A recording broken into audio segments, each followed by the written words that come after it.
দেখতে, দেখতে ফেরার দিনটা কিন্তু চলেই এলো। একটা দিন কিভাবে কাটিয়ে ফেললাম বুঝতেই পারলাম না। So hello everyone, welcome back to our story. চলো ভিডিওটা আজকে এখান থেকে শুরু করা যাক। তো বেলা ১১টা বাজে এখন আর আমরা ট্রেনে উঠে পড়েছি। চারিদিকের অবস্থা দেখতেই পাচ্ছ, ভীষণ পরিমাণে মেঘ করে আছে আর বৃষ্টিও কিন্তু একটু আধটু হচ্ছেই। এর কাছে একটা দিন থাকে কিংবা ১০টা দিন, ফেরার সময় মন খারাপ কিন্তু হবেই। তো আমার মনে হয় এটা তো অস্বাভাবিক কিছুই না। বিয়ের ১ বছর হোক কিংবা ১০ বছর, একই রকমভাবে খারাপ লাগাটা থেকে যায়। তো যাই হোক, বাড়িতে চলে এসেছি। আর এসেই বাড়ির যে নতুন সদস্য তার সাথে একবার দেখা করে নিলাম। এই আরেকজন নতুন সদস্য।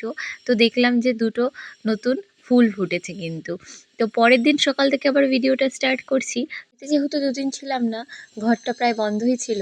তো তার জন্য সকাল সকাল উঠে জানলা দরজাগুলো খুলে দিয়ে আমি কিন্তু ঘরে আলো বাতাস ঢোকার ব্যবস্থা করে দিলাম। আর এইদিকে ছেলের জন্য সকাল সকাল বসিয়ে দেবো একটু ডিম সেদ্ধ, আর লেবুটাও বের করে রেখেছি, কারণ এরপরে হয়তো মনেই থাকবে না, কিংবা র ঠান্ডা ঠান্ডা লেবুর রস খাওয়াতে হবে। তো এইদিকে আমি আমার জন্য একটু বিটরুট জুস করব বলে সেটাই রেডি করে রাখলাম। আর মটরশুঁটি না আমি স্টোর করে রেখেছি, যাতে বেশ কিছুদিন ওকে আমি খাওয়াতে পারি। আর ছেলের জন্য সবজিও কেটে নিয়েছি। এখানটায় আছে বিনস, মটরশুঁটি, মিষ্টি আলু আর বিট, গাজর, এই। তো এটা দিয়েই ওকে খিচুড়ি বানিয়ে দেবো। তো এবার চলে এসেছি ওপরে। আর এদিকে দেখো, ওর পাপা বেরিয়ে যাচ্ছে বলে এখান থেকেই ও জানলা থেকেই আর কি ওর পাপার কাছে যাবে। তো ভীষণ মানে কান্নাকাটি কিছুক্ষণ করছিল। তারপরে এই কাকটাকে দেখতে পেল। দেখে ওর সাথে কিছুক্ষণ ওর দিকে তাকিয়ে বসেছিল। আগের দিন ট্রেন থেকে ৩টে কানের কিনেছিলাম। দেখো কানেরগুলো খুব সুন্দর, ছোট ছোট, দুটো ৩টে আর কি স্টার টাইপের কানের। তো সেগুলো কিনে নিয়েছি। দেখো তোমাদের একদম ক্লোজলি দেখাচ্ছি। তো এই সানফ্লাওয়ারটা তো আমার ভীষণই ভালো লেগেছে। সিম্পলের মধ্যে এই ব্ল্যাকটাও কিন্তু দারুণ। আর সবথেকে ফেভারিট হচ্ছে এই পার্লের একটা ছোট্ট কানের। তো ৩টে কানের মাত্র ৳১০, ৳১০ করেই কিন্তু নিয়েছে। তো ৳৩০ দিয়ে আমি ৩টে কানের কিনে নিয়েছিলাম।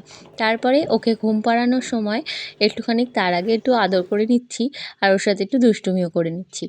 বিকেল হতে না হতেই চলে আসলাম ছাদে। এসে এই লেবু গাছটা থেকে একটা কমলা লেবু কিন্তু ও ছিঁড়ে নিয়েছিল। আর এটা চায়না কমলা লেবু, বেশ ছোট ছোট লেবুগুলো, আর ভীষণ পরিমাণে টক হয়। তো প্রথমে ছিঁড়ে নিয়েছিল, তো সেটাই আবার ক্যাপচার করবো বলে লেবুটা আমরা আবার ওখানে বসিয়ে দিয়েছিলাম, তো সেটা আবার ওটাই ছিঁড়ে নিয়েছে। যাই হোক, সন্ধ্যাবেলা সবাই বাড়িতেই চলে আসে। তো মা এসে গেছিলো। তো ওর সাথে কিছুটা সময় এভাবে আর কি কাটিয়ে নিল। এইভাবেই ওর সাথে কিছুটা খেলে নেয়, তারপরে রেস্ট নেয়। এবার সন্ধ্যার টিফিন করার ব্যবস্থা। তো আজকে বানাচ্ছি আমি পাস্তা।